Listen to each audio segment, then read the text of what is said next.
நீ கொடுத்ததற்கே நன்றி சொல்ல முடியவில்லை இன்னும். இதில் அடுத்தடுத்து கேட்பதற்கு அஞ்சுதே என் உள்ளம். யா அல்லாஹ் யா அல்லாஹ் சுப்ஹானல்லாஹ். யா அல்லாஹ் யா அல்லாஹ் சுப்ஹானல்லாஹ்.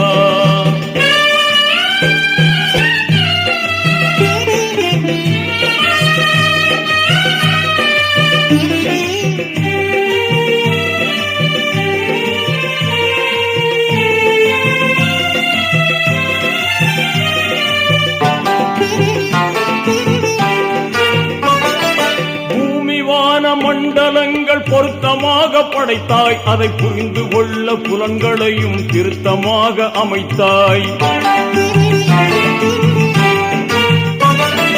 பூமி வான மண்டல